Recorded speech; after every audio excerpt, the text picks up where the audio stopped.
Shalom. Je veux m'adresser aujourd'hui à une personne qui est découragée à cause des problèmes qu'elle rencontre. Si à cause des attaques, des problèmes, tu es découragé, je t'invite à lire dans le livre de 2 Chroniques, chapitre 20. Tu peux lire tout le chapitre pour pouvoir comprendre. Peut-être que tu ne vois pas d'issue quand tu regardes devant toi. Ta richesse ne peut pas te sortir de ce problème. Tu ne peux pas utiliser ton diplôme pour t'en sortir. Tes contacts ne peuvent pas t'aider. Ta famille ou même tes amis ne peuvent pas t'aider. C'est peut-être un problème tellement personnel que tu ne peux pas dire à qui que ce soit. Souvent, il arrive que ceux à qui nous avons placé notre confiance ne puissent pas nous aider. Après que le roi Josaphat eut été informé qu'une multitude nombreuse s'avançait contre lui depuis la Syrie, il se hâta d'aller dans la présence de Dieu. Quelle est la première chose que toi tu fais quand tu entends qu'il y a un problème dans ta vie? Est-ce que tu cours dans la présence de Dieu ou tu cours vers ceux qui peuvent t'aider en premier? Josaphat,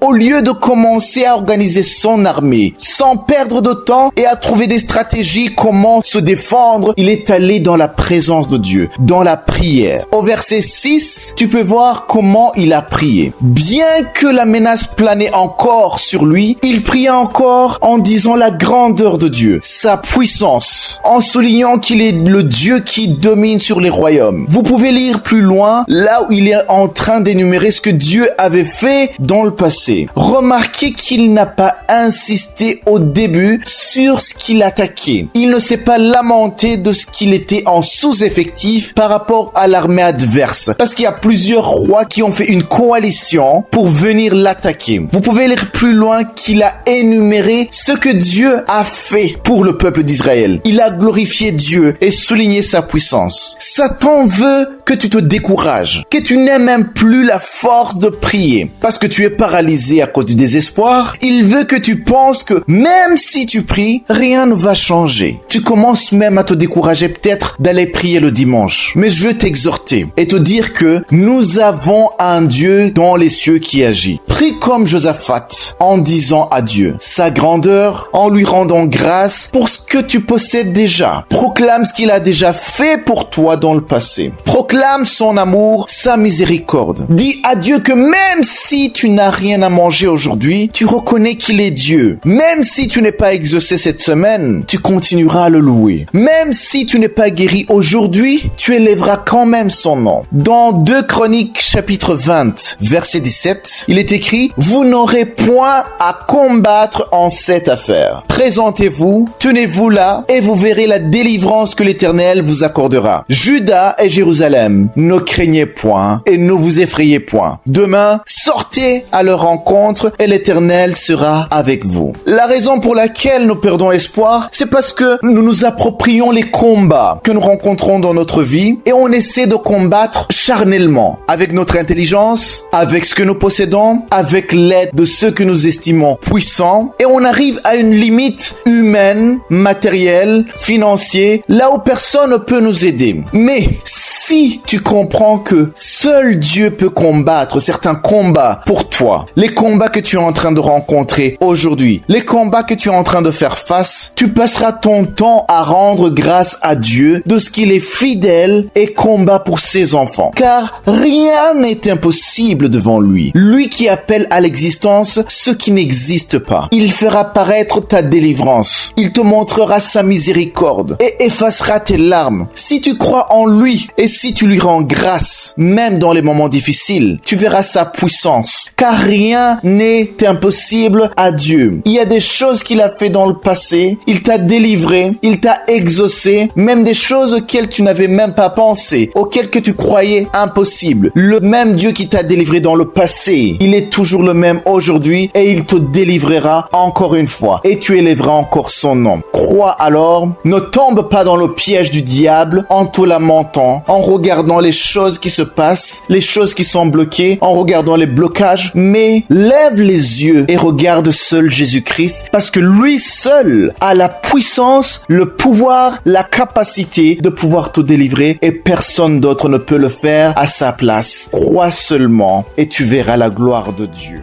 D'autres, c'est un problème par rapport à leurs enfants qui sont devenus insupportables, ils ne veulent plus étudier, ils ne font que boire et ils ne rentrent plus à la maison. D'autres, c'est un problème à leur lieu de travail. Il arrive parfois qu'on traverse des problèmes et tu as l'impression que le monde entier s'écroule sur toi. Parfois, c'est tellement dur que tu as même l'impression de ne pas avoir le temps de comprendre ce qui est en train de t'arriver à tel point que tu n'as même plus envie de prier. Tu es dépassé. Mais aujourd'hui, je t'amène une parole qui se trouve dans 2 Samuel, chapitre 22, verset 40. Il est écrit: « Tu me ceins de force pour le combat. Tu fais plier sous moi mes adversaires. » David était en train de rendre grâce à Dieu parce que Dieu l'a ceint ou encore l'a habillé de force pour le combat. David était fatigué et ne voyait pas d'issue. Il allait perdre au combat. Mais quand il a vu la victoire que Dieu lui a donnée, c'est là qu'il a déclaré cette parole. Il a compris que ce n'était pas la force de ses soldats qui lui a donné la victoire, mais c'est la grâce de Dieu et le fait que Dieu l'avait ceint de force pour le combat. Je voudrais te dire que rien ne surprend Dieu et rien n'arrive au hasard devant Dieu. Il connaît toutes choses d'avance, le problème que tu es en train même de traverser aujourd'hui dans ta vie. Même si à cause de ton enfant, tu as des problèmes et des insomnies, tu n'arrives même pas à dormir, Dieu connaissait que tu allais avoir cet enfant. Et il t'avait donné une force de supporter cette épreuve en avance. C'est pour cela que quand on s'approche de lui, on reçoit cette force qu'il a préparée pour nous. Même si le diable veut te montrer que la situation a beaucoup duré, la parole de Dieu te dit que tu as de la force pour continuer. Cependant, laisse-moi te préciser, ce n'est pas une force pour te battre avec ton mari, ton épouse, ton enfant ou ton employeur. C'est une force de te battre contre Satan, contre cette épreuve, de supporter cette tentation. Cette force que Dieu donne, c'est Jésus-Christ, c'est garder les yeux fixés sur lui, de croire en lui et de recevoir son secours, la paix et la force de pouvoir continuer. Alors ne te lamente pas en disant les problèmes que tu traverses aux hommes. Tu sais qu'il y a des gens qui vont se réjouir en entendant des problèmes que tu es en train de traverser. Même si ce sont des amis, tu peux pas savoir leur impression dans leur cœur. Peut-être tu avais quelque chose de plus qu'eux ou qu'elles et ils vont se réjouir parce que toi aussi, tu es dans une situation compliquée. Parfois, quand on est dépassé par ce qui est en train de nous arriver, on a tendance à le dire à une personne de confiance, comme on dit en premier. Rares sont les chrétiens qui vont d'abord se confier en Dieu avant de parler à qui que ce soit. En fait, c'est à cause de cette sensation d'être rempli en soi qu'on prend une mauvaise décision d'aller dire aux gens plutôt qu'à Dieu. On apprend une mauvaise nouvelle, on apprend quelque chose de choquant. La première réaction sera de le dire aux hommes ou à des amis. Mais aujourd'hui, je t'appelle à faire confiance à Dieu plus qu'aux hommes et apprends à prier en rendant grâce à Dieu. Dis-lui que tu crois en sa parole quand elle te dit qu'il t'a habillé de force pour le combat. Même si tu ne le vois pas avec tes yeux, rappelle-toi qu'il est écrit que nous marchons par la foi et non par la vue. Si tu pries ainsi, le diable fuira parce que ce qu'il attendait, c'est que tu abandonnes, que tu perdes courage. Il voulait te faire croire que tu es fini, que tu es sous ses pieds. Il voulait que tu crois que ton mariage allait être détruit, que tes enfants ne vont plus te respecter, que tu vas avoir des problèmes dans ton business. Mais Dieu a dit que tu as la force de continuer. Dis à Dieu alors qu'il n'y a rien de nouveau devant lui, car il connaît toutes choses en avance. Rien n'arrive au hasard. Dans 1 Corinthiens, chapitre 10, verset 13, il est écrit: « Aucune tentation ne vous est survenue qui n'ait été humaine, et Dieu qui est fidèle ne permettra pas que vous soyez tentés au-delà de vos forces. Mais avec la tentation, il préparera aussi le moyen d'en sortir afin que vous puissiez la supporter. » En d'autres termes, si on met notre confiance en Dieu, il va nous donner la brèche ou une possibilité de sortir de cette situation difficile. Je vais maintenant mettre les deux versets ensemble. Ce n'est pas ce qui est écrit dans la Bible, mais je vais mettre les deux versets ensemble. Le premier verset qu'on a lu et le deuxième verset. Je formulerai ça ainsi. C'est 1 Corinthiens chapitre 10, verset 13. Si je le mets ensemble avec 2 Samuel 22, verset 40, je pourrais reformuler ça comme ceci. Parce que Dieu est fidèle, il ne permettra pas que tu sois tenté au-delà de tes forces. Mais avec la tentation, il préparera le moyen d'en sortir. C'est pour cela qu'il t'a équipé de force pour le combat. Sache alors que, après la pluie vient le bon temps. Et toute chose a une fin. Tôt ou tard, cette situation difficile prendra fin. Attache-toi à Dieu et crois en lui. Fais confiance à Dieu.